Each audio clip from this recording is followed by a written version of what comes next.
नमस्कार दोस्तों, हमारे देश में देश को चलाने के लिए कानून है। कानून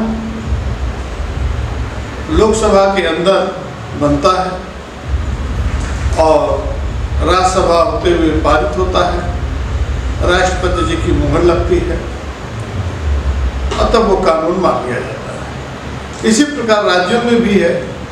राज्यों में जो है विधानसभा और विधान परिषद होते हुए राज्यपाल के, जिस प्रदेश में राज्यपाल है, कानून बनाया जाता है, वहाँ पर उसमें मुहर लग जाता है और उसी हिसाब से कानून बनता है।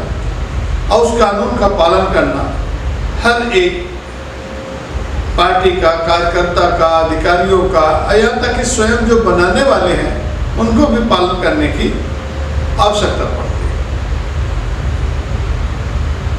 3 स्तंभ जो बनाए गए हैं, बतलाए गए हैं, एक कार्यपालिका, व्यवस्थापिका और न्यायपालिका, तीनों का एक अपना काम है और तीनों अपनी मजबूती के साथ अपना काम करते हैं, इसमें कोई शक नहीं। कानून बनाने का अधिकार सिर्फ और सिर्फ लोकसभा का है और विधानसभा का, जो कि चुने हुए सांसद या विधायक कानून बनाते हैं और उसकी रक्षा करना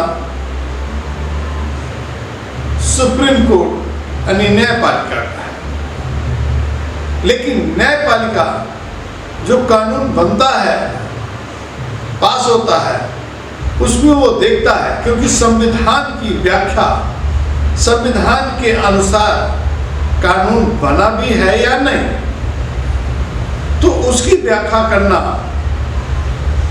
सुप्रीम कोर्ट का दायित्व बन जाता है और उसकी पूरी जो है एनालिसिस करती है, कहीं किसी का अहित न हो और किसी का नुकसान करके किसी का फायदा न हो, इस पर वो समीक्षा भी करती है। यही उसकी सबसे बड़ी पावर है, क्योंकि संविधान की शपथ सभी लेते हैं, चाहे वो देश के प्रधानमंत्री हो, राष्ट्रपति हो, सांसद हो, यहाँ तक कि चीफ जस्टिस हो या जितने भी न्यायाधीश हैं, सब और जितने भी अधिकारी हैं, सब के सब संविधान की ही शपथ लेते हैं, प्रतिज्ञा लेते हैं, सब खाते हैं कि संविधान के बनाए हुए रास्ते पर हम चलेंगे। लेकिन इधर कुछ वर्षों से कह सकते हैं कि जिस प्रकार से एक दूसरे पर टीका टिप्पणी होती चली आ रही है, इससे दोनों पर एक विश्वसनीयता की जो है विश्वसनीयता पर शक पैदा होता है। और ये एक, जैसे कि कह सकते हैं कि इधर बीजेपी में कुछ नेता अपने बड़बोल के लिए जाने जाते हैं। क्यों? उनको मालूम है कि जितना हम बड़बोलापन यानी विपक्षी पार्टियों पर अटैक करेंगे, विशेष रूप से कांग्रेस पर या अन्य किसी पर, तो उसका एक प्रमोशन मिलता है। और यही कारण है कि लगातार कोई न कोई अपनी विवादित बयान देता ही रहता है। और अभी निशिकांत दुबे ने तो हद ही कर दी। सुप्रीम कोर्ट पर ये तोहमत लगा करके चीफ जस्टिस पर कि चीफ जस्टिस ही इसके जिम्मेदार है कि जो धर्म युद्ध हो रहा है, गृह युद्ध हो रहा है या किसी प्रकार की जो घटनाएं घट रही हैं, उसकी जिम्मेदारी सिर्फ चीफ जस्टिस की। ये जो अगर चीफ जस्टिस को ही कानून बनाना है, तो लोकसभा, विधानसभा, इनको क्या जरूरत है, भंग कर देना चाहिए। मतलब एक कितना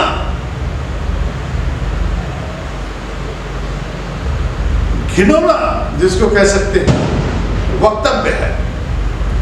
और सबसे बड़ी खूबी ये है कि अभी तक इस पर भले ही पार्टी ने, बीजेपी ने अपना किनारा कर लिया है कि ये निशिकांत दुबे का व्यक्तिगत मामला है, और एक और उनके सांसद उन्होंने भी कहा, उन दोनों से किनारा कर लिया है। लेकिन किनारा कर लेने भर से काम चल जाए तो ठीक है।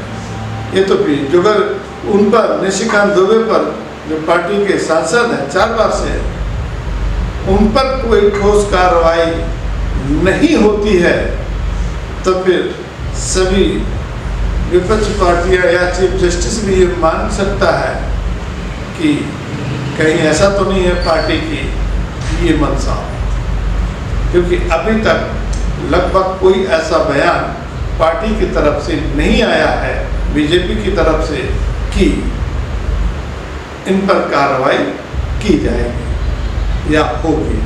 यद्यपि विपक्ष की पार्टियों ने इन पर कानूनी कार्रवाई करके इनकी संसदीय छीनने के लिए, इनके संसदीय को खत्म करने के लिए आवेदन किया है। आगे देखिए क्या होता है क्या नहीं होता है। ये सुनवाई के दौरान जब इसमें मुकदमा चलेगा या कार्रवाई होती है तब ये निकल करके आएगा। लेकिन कहीं ना कहीं ये जो अगर ऐसे बयानों पर असहज महसूस होती है पार्टी को, तो कार्रवाई करनी चाहिए और इससे पार्टी की साख भी बनती है, क्योंकि हम किसी पर, किसी संस्थान पर इस तरह से खुलेआम उनको बदनाम करें, चैलेंज करें या उनको कटघरे में खड़ा करें, ये किसी भी प्रकार से किसी के लिए अच्छा नहीं हो सकता। विपक्ष की पार्टी के लिए एक बार कर सकते थे, या किसी संस्थान के डायरेक्टर के खिलाफ ऐसा बोल सकते थे, चलिए ठीक है। लेकिन चीफ जस्टिस, न्यायपालिका के चीफ जस्टिस, वो भी उनका नाम लेकर के ये उनका जो बयान है, लगभग ये कह सकते हैं कि बेहद ही शर्मनाक है, और इस पर बीजेपी निश्चित रूप से आने वाले समय में कोई न कोई एक्शन लेगी। नहीं तो सुप्रीम कोर्ट जब कोई मामला जाएगा तो क्या निर्णय लेगा ये वक्त बताएगा। लेकिन किसी भी संस्थान पर इस तरह की टिप्पणी करना सभी को बचना चाहिए, और विशेष रूप से तो न्यायपालिका पर तो बचना ही चाहिए, क्योंकि यह हमारे न्यायपालिका की ही नहीं बल्कि देश की एक शाख है। उस पर उसको बना करके रखना हम सबका दायित्व है, सारी पार्टियों का दायित्व है, क्योंकि ऐसी टिप्पणी होने से पूरे देश में ही नहीं विश्व में एक मैसेज जाता है, और विश्व के लोग इस मैसेज को किस रूप में लेते हैं ये किसी से छिपा नहीं है। निश्चित रूप से निशिकांत दुबे भी इन शब्दों से असहज होंगे, या फिर मुंह बनाए होंगे कि नहीं, जो मैंने बोला वो सही है, क्योंकि अभी तक उनकी तरफ से यह बयान नहीं आया है, मेरे से गलती हो गई है, मैं उसके लिए क्षमा चाहता हूँ। तो शायद अब उनकी तरफ से भी ये बात नहीं आई है, तो कहीं न कहीं माना जा सकता है कि निशिकांत दुबे अपने वक्तव्यों में अभी भी डटे हुए हैं, सही है, ये उनका मानना है। जय हिंद, जय भारत।